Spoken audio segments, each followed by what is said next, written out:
Semitic Magic, Its Origins and Development by R. Campbell Thompson.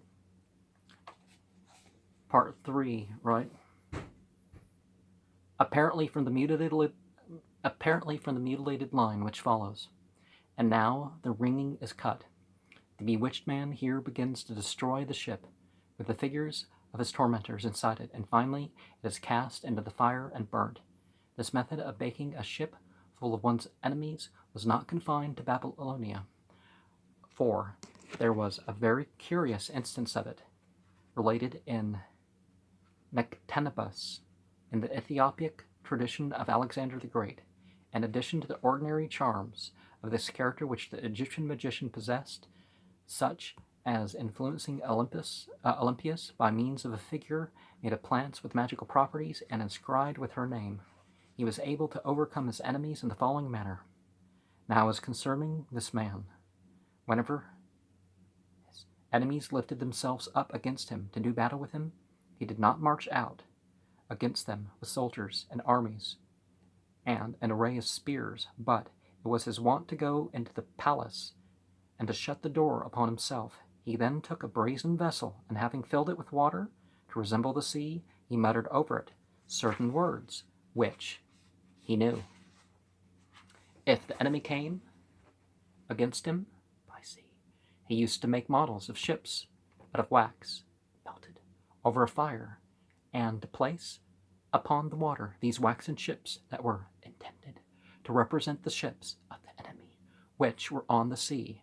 Then he muttered over them the names of the entities of the country, and other awful and terrible names, which he then set the waxen ships on the water in his basin, in resemblance of the ships which were on the sea. If the enemy rose up against him on the sea, he made the waxen ships to sink, and he thereby also submerged the ships of the enemy who wished to come to do battle with him. If it happened that the enemy came against him by land, he was wont to make models of the horsemen in wax, like unto the soldiers of the army who were coming to do battle with him, and having muttered over them the awful and terrible names which he knew, the soldiers of the enemy were suddenly overcome before his face, and the enemy went down before him and submitted unto him. Budge, Life and the Exploits of Alexander the Great. I don't think I've even seen that volume. 2, 4, and 5. Are we to consider Ezekiel 4, 1 and 2 as a parallel in any way? Take thee a tile and lay it before thee, and portray upon it a city, even Jerusalem, and lay siege against it, and build forts against it.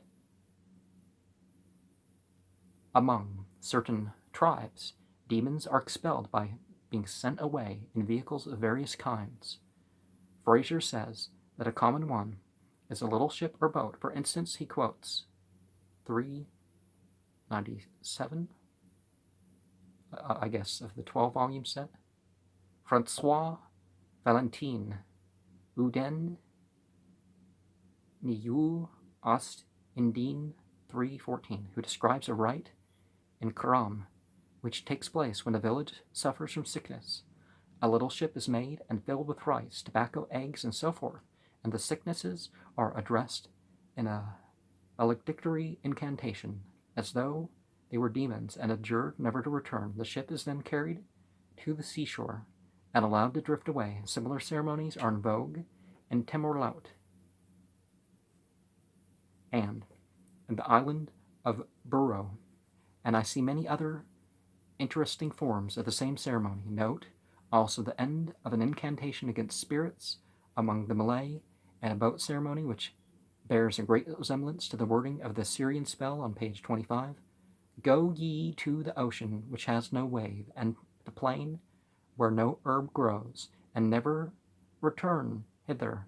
But if ye return hither, ye shall be consumed by the curse. At sea ye shall get no drink, ashore ye shall get no food, but gape in vain about the world. And compare the annual expulsion by boats in Fraser 305 for similar superstitions in China. Evil Eye by Elworthy. A similar story is told of Aristotle in Ethiopia. Ethiopic? Ethiopia. Okay, it seems there wasn't as much,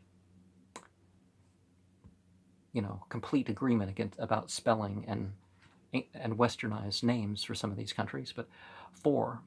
It is related that he gave Alexander a box filled with figures of his enemies with their swords bent on bewaterings, cut, placed face down, and nailed in, the whole being secured with an iron chain. Among the Babylonians, the processing which took place before battle were very closely akin. The ritual is worth giving in full. Ritual. When an enemy attacks the king and his land, the king shall go forth on the right wing of the army, and thou shalt sweep the earth clean and sprinkle pure water, and set 3 altars, 1 for Ishtar, 1 for Shamash, and 1 for Nergal.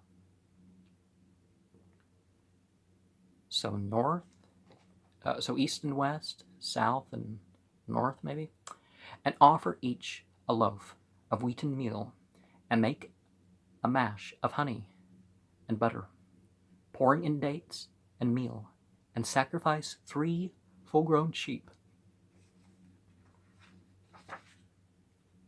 Flesh of the right thigh, chinsa flesh, and shumeh flesh thou shalt offer. Sprinkle upuntu with cypress on a censer, and make a libation of butter, wine, oil, and scented oil. Then shalt thou make an image of the foe in tallow. Bend backwards with his face with a cord. The eunuch of the king, who is named like his master, shall the robes of the king, shall stand before the preparation and repeat this formula before Shamash. Now there's not too many, well maybe there is, it's not really my interest per se. I like to refute such things more than anything else, but there's not too much in the way of meat byproduct black magic conspiracy theories, and there really should be, based on what we're keep coming across of, the sympathetic magics that are done with it.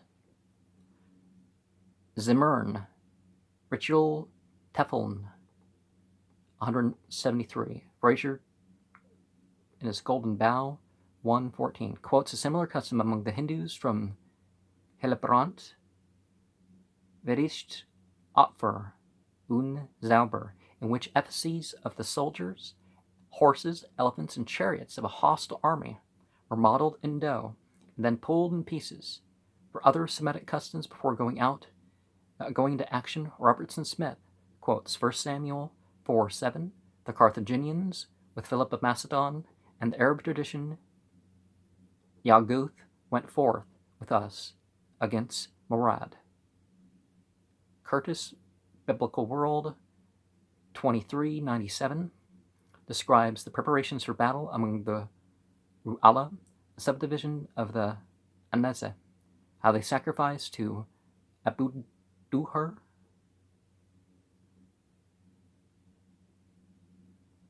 I presume Duha is the morning, so son of the morning, that he may come and help to victory, and sprinkle the blood and merkab of the camel of the sheikh's sister or daughter rides into battle. She perfumes her hair, puts antimony on her eyelids, a Saturn symbol. Antimony is like that, but it's a Saturn thing.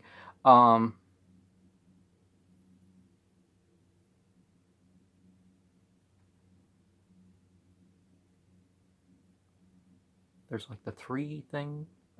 Anyways. Exposes her bosom and makes herself as handsome as possible. And it is around the merkab that the battle rages. The method for a foe provided by a Hebrew manuscript from Mosul is interesting from its similar story to a story of Muhammad. Muhammad at the victory near Mecca in the second year of the Hijra. It's 1441 right now, by the way. By the direction of Jibril, took a handful of gravel, threw it towards the enemy, saying, "May their faces be confounded," whereupon they immediately turned their backs and fled. The Hebrew charm is as follows, but before that, so that's related to Surah 3, and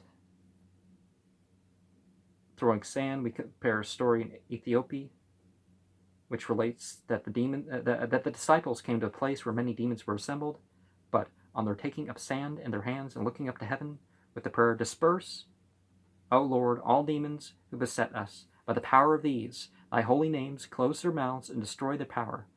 They annihilated the demons by casting the sand against them. Similarly, the Hajj pilgrims threw pebbles on reaching the Jamratul Aqaba shortly after the sunrise. The 10th, 11th, 12th, 13th days they do this. Successive times, each cast a pebble at the pillar in order to confound the devils who were supposed to be there. That's not quite it, but I'll just leave that. In Sinai, when an Arab passes the mound of Abu Zena, he casts a stone against it in opprobrium. And, the Hebrew charm, "For war, take dust from under thy left foot, and say over these names, and scatter it against them," the enemy, "and they shall no more be able to make war. And this is what thou shalt say: in the name of Loki, Yoel, Antshel." Another book says Antshel and Mahothiel. Perhaps that's just a plain T sound. Mahatyal. Instead, Yog, Ya, Abniel, Ahamnel, Yeol, Wahi, Yokiel, Mish, Athiel, Yah. By your purity, that you may bind all kinds for fighting, for brigandage against son of henceforth and forever, until the wrath pass. Amen. So may the will be. And like the other Mishkatyal, perhaps, the wax figure procedure is also used in an inverse way for a sick man to rid him of the devil that possesses him. This is by fashioning an image of the patient in clay, wax, or dough. And with the proper charms, the magician hoped to induce the demon to leave the human body and enter its waxen counterpart. For instance, one tablet directs that a piece of sea clay should be taken and molded into the likeness of the patient and placed on his loins at night, in order that the plague entity might be expelled. Further, at dawn, the atonement for his body was to be made, the incantations of Eridu performed, and the man's face turned to the west. A similar text directs the image to be made in dough, and the physician is to bring water to the man, allowing it to trickle down with the following directions: bring forth a censer and a torch. As the water trickleth away from his body, so may the pestilence in his body trickle away. Or turn these waters into a cup and pour them forth in the marketplace. The Asaku, probably some kind of fever, was driven out also in this way. Marduk goes to his father Ea for help, a common device in this class of text, and is thus advised: fashion an image of his form in dough on the ground, and set a king over him, and take his hand before the sun, and repeat the incantation to Sar, Azagga, and pour water on his head, and water on his head, and water on his head was not in the brackets. I'm liking to whisper here when it's not actually part of the text, but making it, for effect, including it too, right?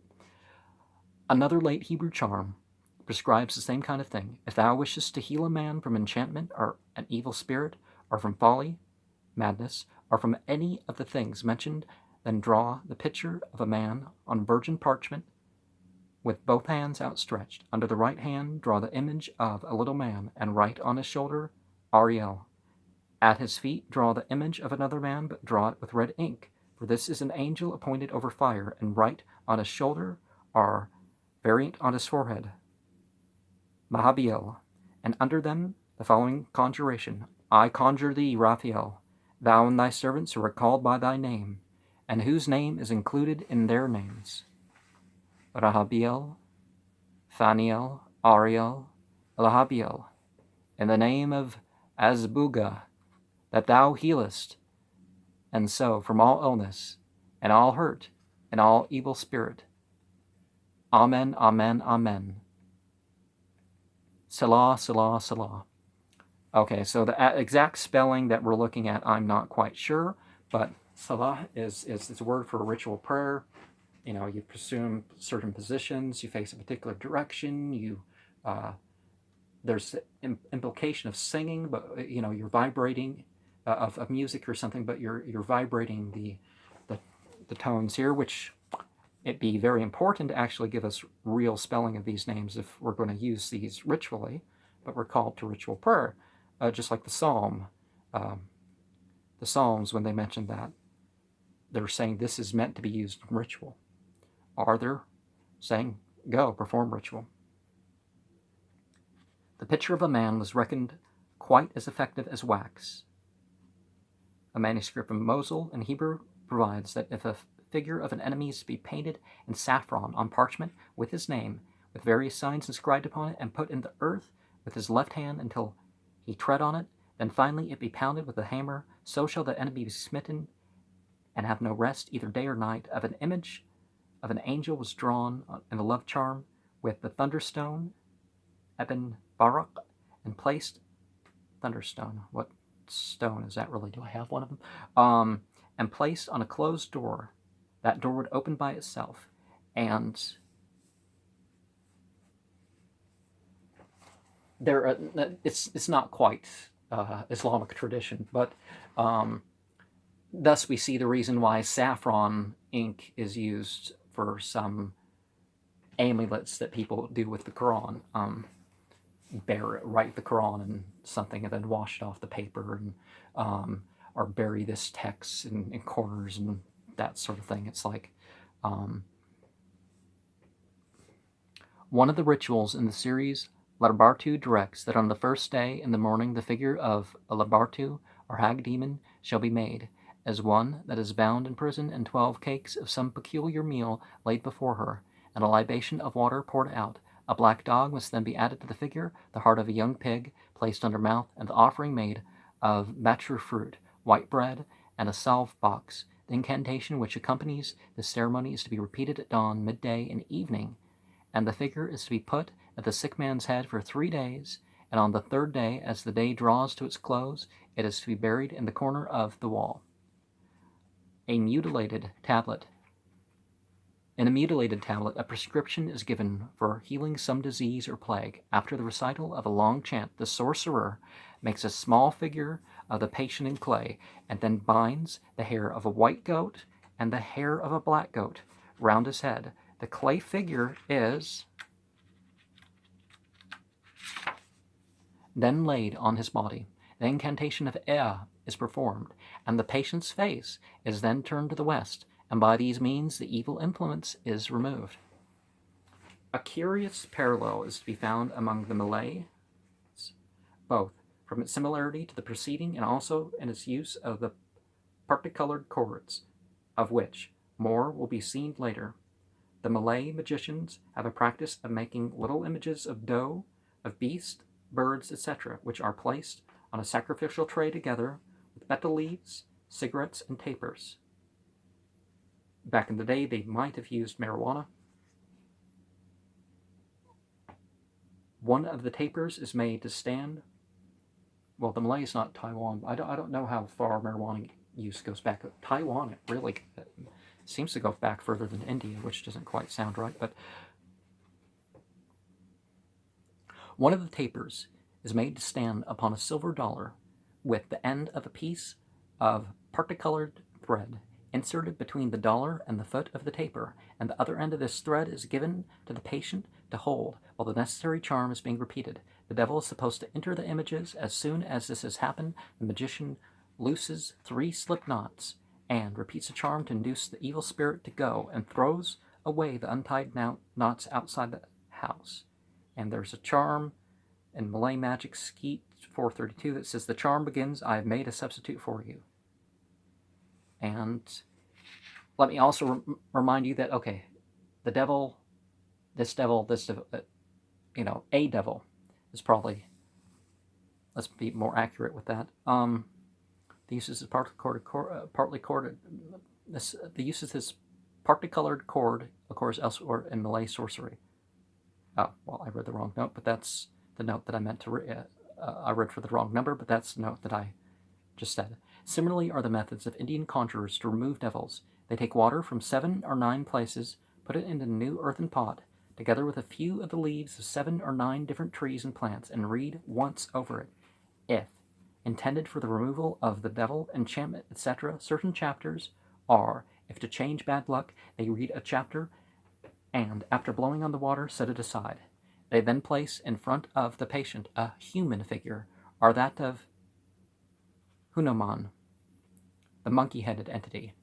Well, Hanuman means broken jaw, so if we take this back and say it's an avatar, a prophet, a sent one, and what he was sent with was that the message transcends speech, transcends thought, really, some of it, but yeah.